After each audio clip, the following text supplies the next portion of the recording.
Denise Busley is the president of Grand Traverse Pie Company and founder of Grand Traverse Pie Company. She's here with Nikki Hale, world correspondent. And I don't know how they get you out of Traverse City in the summer like this, but welcome back to the state capitol. You know what?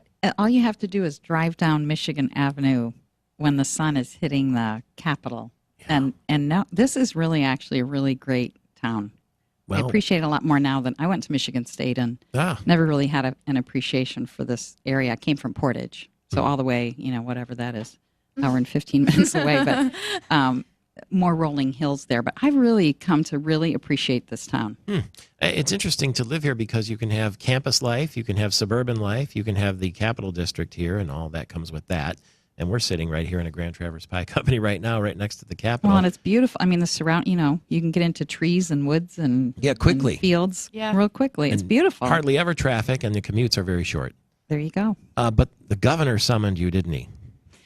The governor summoned 15 of us, actually, to be on a task force for the prevention of the sexual abuse of children. So that's actually why I'm in town. We had our first meeting yesterday. I'm not really at liberty to talk too much about that meeting, but I can't even tell you the people that he has gathered around the table. Fantastic. I couldn't be more excited. There was a lot of passion. I bet you can talk about the need for that task Absolutely, force. I can. I've been talking about it for a number of years now. So once I became aware of just how prevalent sexual abuse of our children is, I have not been able to let go of it. I just think obviously in a civilized world, it should not happen at all. And the frequency is stunning. And I think the human experience is we want to understand something almost kind of before we do something about it. Like we want to understand, why would this happen? And we have to get over trying to understand why it happens because it's very convoluted. It's about power. It's about control. And it happens way more frequently than one would. It's just heart hurting. It hurts your heart when you really understand the prevalence. So, how do you combat this? Well, I think we combat it through talking about it. And I think it's like a lot of other things. If you look at the history of humanity, really we're just on the cusp, if you will, of being able to kind of consciously evolve. For most of our history on the planet, we've been survivalists. Literally, what am I going to eat today? Where am I going to find shelter today? So we were hunter-gatherers. That's what we did and if you look at the continuum of humanity, seriously, we're not even a blip on the radar. This whole thing, we're speaking into a microphone and we carry briefcases to work and we do all this important stuff. Well, that's just now.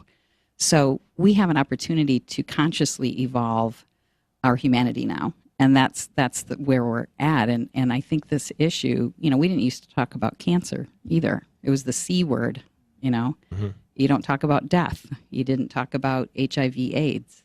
It took somebody like Michael, I almost said Michael Jackson, Magic Johnson, pardon me, Magic Johnson to come to the forefront of that issue. And then the country started to talk about it. Child sexual abuse is a topic that turns your stomach. It really is heart-wrenching, and yet us not talking about it as adults and being adults and talking about it is throwing children literally under a bus every day. So, can you tell me 3 things a parent should know to keep their eyes open? Absolutely. I think that we've started a campaign up in Traverse City, and we'll see how it evolves. And we really are at the cutting edge. It's crazy. 2014 cutting edge of addressing this issue. See, say, do. See something, say something, do something. TSA, I think, uses that. If you see a bag or whatever. Well, we need to, our children are vulnerable. And if you see something that doesn't look right, you need to say something and you need to do something. The C part is the interesting part because this happens one-on-one, usually. The perpetration of against a child happens in silence and one-on-one. And so if you have an inkling, and we all have this amazing intuition that we have kind of let go of over the years. So hunter-gatherers had it, they relied on their instinct. And so when we feel that sense of something's not quite right here, you need to listen to that. And if you're suspecting something, you need to call in authorities to let them vet it out. I'm really tired of the news that it's like, they keep bringing up, this preschool fiasco, however many years ago, that was a 7-year long trial, McMartin, I think it was. Well, that is not the normal thing. We have professionals that can interview people and really understand this issue. So don't be afraid to call. Well, thank you for not being afraid to talk to us about it and to take a forefront position at Grand Traverse Pie Company and personally with the governor's task force. And you'll let us know more about it. And every time you come to absolutely. town, please visit. I'm going to be back.